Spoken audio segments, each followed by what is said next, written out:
Hello students, स्वागत है एक बार फिर से आप सभी का फिक्स टारगेट 2.0 परिवार के एक और नई वीडियो में। दोस्तों, यदि आप मिथिला यूनिवर्सिटी से पार्ट फर्स्ट का एग्जाम दे रहे हैं और आपने हिंदी रखा है, चाहे वो 50 नंबर का हो चाहे वो 100 नंबर का हो, तो आपके लिए ये वीडियो काफ़ी ज़्यादा इंपॉर्टेंट है, क्योंकि हिंदी में दोस्तों व्याकरण से कुछ ना कुछ क्वेश्चंस पूछे ही जाते हैं और वैसे भी आपका ऑब्जेक्टिव टाइप है, तो यहाँ से व्याकरण में आपको 10 से 15 नंबर के क्वेश्चंस जरूर देखने को मिल जाएंगे।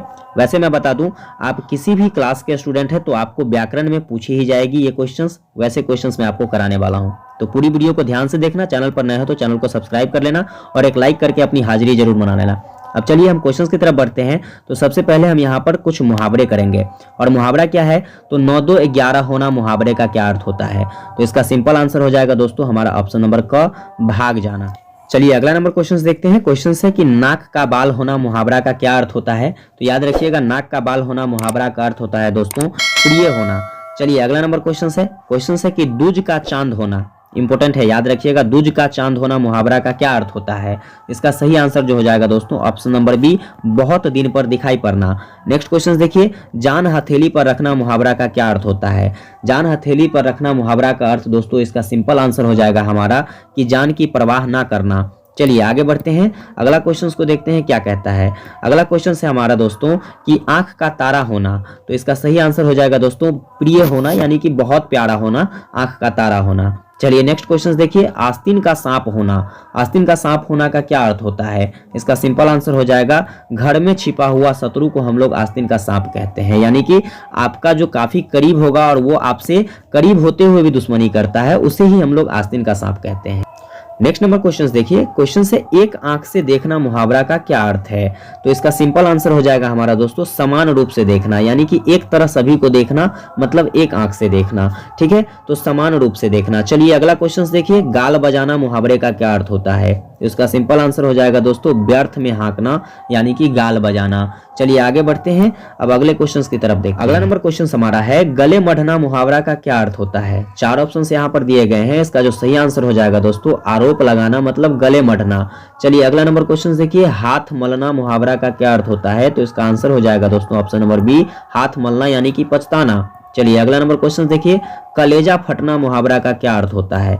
कलेजा फटना का मतलब क्या होता है दोस्तों, देखते हो क्या होता है, जब कोई तरक्की काफी ज्यादा करने लगे तो दूसरे को क्या होता है कि कलेजा दो फांक होता रहता है, मतलब ईर्ष्या होता रहता है। क्या होता रहता है, ईर्ष्या होता रहता है। इसलिए इसका सही आंसर हो जाएगा कलेजे फटना, मतलब ईर्ष्या होना। चलो आगे बढ़ते हैं, आंखें खुलना मुहावरे का क्या अर्थ होता है। आंखें खुलना मतलब ज्ञान होना। क्या होना दोस्तों, आंखें खुलना मतलब ज्ञान होना। चलिए आगे बढ़ते हैं, अगला नंबर क्वेश्चन क्या है। क्वेश्चन है कि कान का पतला होना मुहावरा का क्या अर्थ है।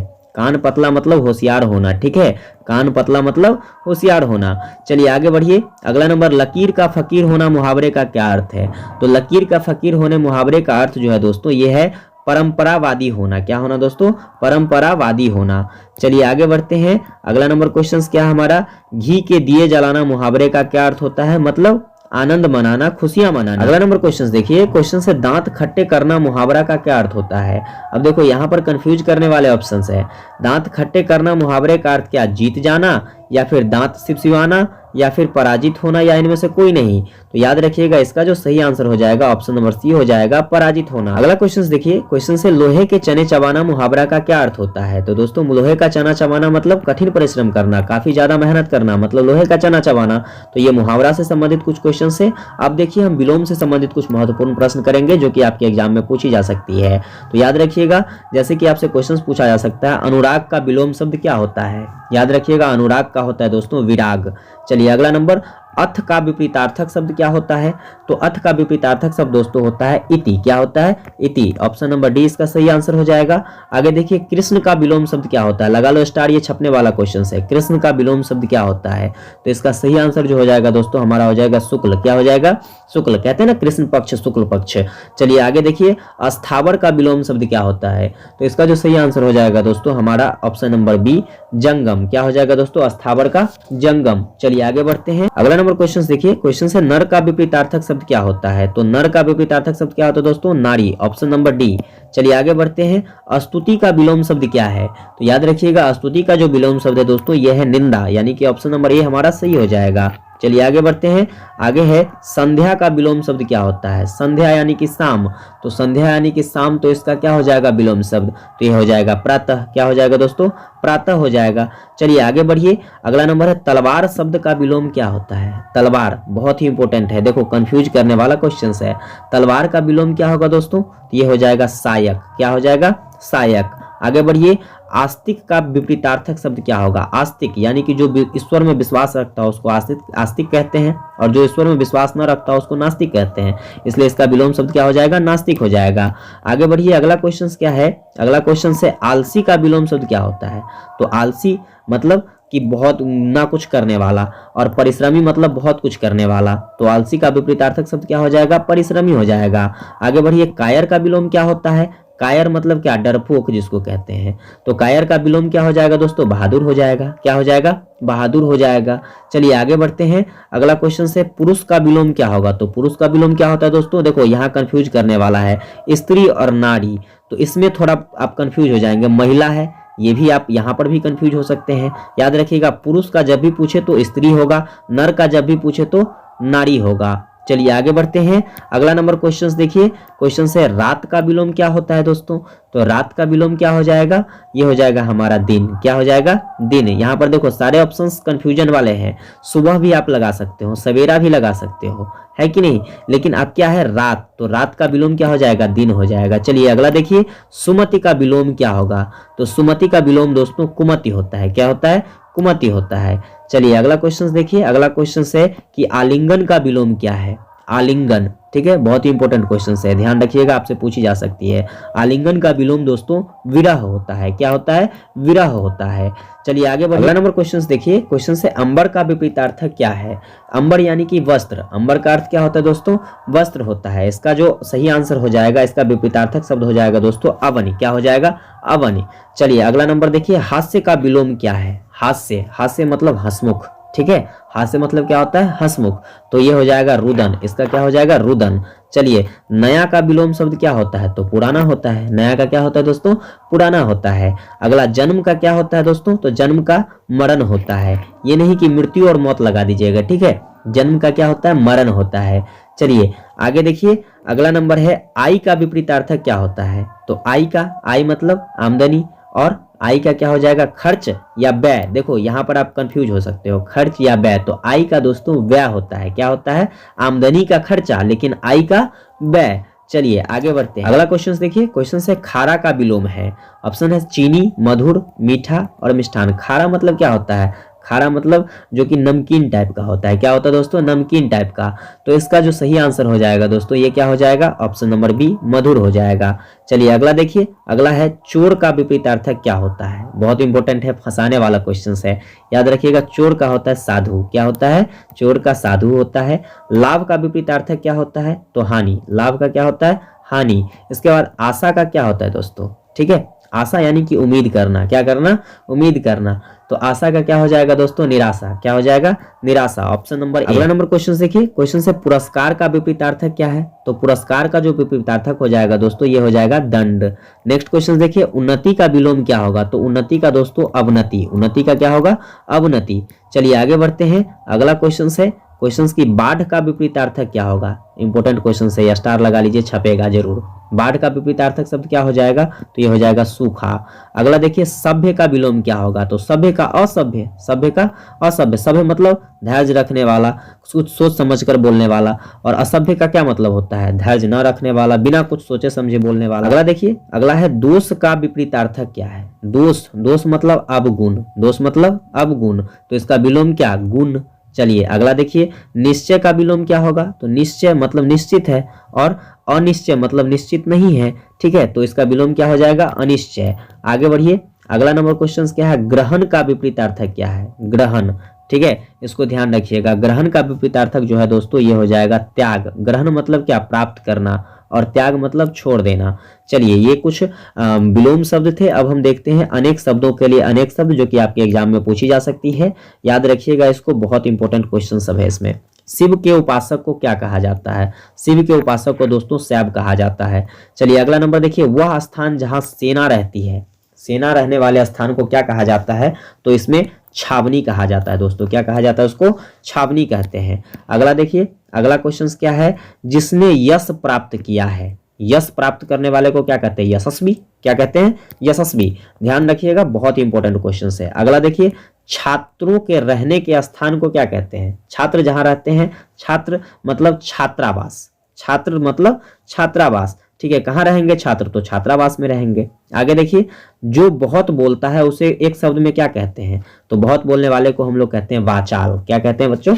वाचाल कहते हैं। अगला देखिए, जहां पहुंचना कठिन है उसे क्या कहते हैं? जहां हम नहीं जा सकते हैं उसको हम क्या कहेंगे एक शब्दों में? तो याद रखिएगा, जहां पहुंचना कठिन होता है उसे हम लोग दुर्गम कहते हैं। क्या कहते हैं? दुर्गम कहते हैं। आगे, सीमित व्यय करने वाले को क्या कहा जाता है? कम खर्चा करने वाले को क्या कहते हैं? मितव्ययी कहते हैं। क्या कहते हैं? मितव्ययी। आगे बढ़िए, अगला क्वेश्चन देखिए, जो कुछ भी नहीं जानता हो, यानी कि बिल्कुल भी कुछ नहीं जानता हो, उसे क्या कहते हैं? तो उसे दोस्तों हम लोग कहते हैं अज्ञ। क्या कहते हैं? अज्ञ। अगला क्वेश्चन कहता है कि जो बहुत कम जानता हो, बहुत कम जानता हो, जो कुछ नहीं जानता हो उसको अज्ञ कहते हैं, और जो कुछ ही जानता हो, बहुत कम जानता हो, उसको क्या कहेंगे दोस्तों? तो अल्पज्ञ। क्या कहेंगे? अल्पज्ञ। आगे देखिए, जिसकी आशा न की गई हो, यानी कि जिसकी आशा न की गई हो उसे क्या कहेंगे? तो उसे कहेंगे दोस्तों अप्रत्याशित। क्या कहेंगे? अप्रत्याशित। तो ये कुछ इंपॉर्टेंट क्वेश्चंस थे जो कि आपके अनेक शब्दों के लिए एक शब्द का था। अब देखिए, यहां से तो 2 से 3 क्वेश्चंस तो पक्के पूछे जाएंगे जो कि पर्यायवाची के होंगे। अब पहला नंबर क्वेश्चन देखिए, क्वेश्चन है पै का पर्यायवाची शब्द क्या है? पै का क्या दूसरा अर्थ हो सकता है? दूध हो सकता है, पाप हो सकता है, सोना हो सकता है, तालाब हो सकता है। तो इसका सही आंसर हमारा ऑप्शन नंबर ए होगा, दूध होगा। अगला देखिए, अरण्य का समानार्थी यानी कि पर्यायवाची शब्द क्या होगा? तो अरण्य किसको कहते हैं दोस्तों? अरण्य का पर्यायवाची जो हो जाएगा हमारा विपिन हो जाएगा। क्या हो जाएगा? विपिन। अगला देखिए, सुंदर का पर्यायवाची शब्द क्या है? 4 ऑप्शन है और इसमें से सही आंसर जो हो जाएगा दोस्तों हमारा ऑप्शन नंबर ए, सुरभि। ठीक है, नेक्स्ट देखिए, कमल का पर्यायवाची शब्द क्या है? तो कमल का पर्यायवाची शब्द यहाँ पर दोस्त सरोज हो जाएगा। आगे बढ़ते हैं, अगला क्वेश्चन ध्यान रखिएगा, अग्नि का पर्यायवाची क्या होगा? व्योम, आदि, परिधान, पावक। तो पावक क्या हो जाएगा दोस्तों? पावक। नेक्स्ट क्वेश्चन देखिए, सूर्य का पर्यायवाची क्या होगा? प्रकाश होगा, उजाला होगा, भास्कर होगा, अग्नि होगा। तो इसका जो सही आंसर हो जाएगा ऑप्शन नंबर सी, भास्कर। चलिए आगे बढ़ते हैं। अब अगला क्वेश्चन क्या कहता है? अगला क्वेश्चन है हमारा दोस्तों कि चांद का पर्यायवाची क्या होगा? चांदनी, निशा, राकेश, संध्या। तो इसका जो सही आंसर हो जाएगा दोस्तों राकेश। ठीक है, चलिए आगे बढ़ते हैं। पानी का पर्यायवाची क्या होगा? तालाब, सर, नीर और नदी। तो इसका जो सही दोस्त आंसर हो जाएगा ये हो जाएगा नीर। क्या हो जाएगा? पानी का पर्यायवाची नीर। चलिए आगे देखिए, चंद्रमा का पर्यायवाची क्या होगा? चांदनी, रूपा, सूक्ष्म, शशि। तो इसका जो सही आंसर हो जाएगा दोस्तों ऑप्शन नंबर डी, शशि। चलिए आगे बढ़ते हैं। अगला नंबर क्वेश्चन क्या कहता है? तो अगला नंबर क्वेश्चन कहता है मोती का पर्यायवाची बताइए। मुक्ता, प्रवाल, सीप या फिर बिटप। तो इसका जो सही आंसर हो जाएगा दोस्तों मुक्ता। मोती का क्या हो जाएगा? मुक्ता। चलिए अगला, दूध का पर्यायवाची क्या है? सर, क्षीर, सायक और उत्स। तो इसका जो सही आंसर हो जाएगा दोस्तों ऑप्शन नंबर डी, दूध का पर्यायवाची क्या हो जाएगा? यहाँ उत्स हो जाएगा। चलिए आगे देखिए, अगला क्वेश्चन से स्टार लगा लीजिए, छपने वाला है। पत्नी का पर्यायवाची क्या होता है? बहन होता है? बिल्कुल नहीं। मात होता है? बिल्कुल नहीं। दादी होती है? बिल्कुल नहीं। क्या होता है दोस्तों? अर्धांगिनी होता है।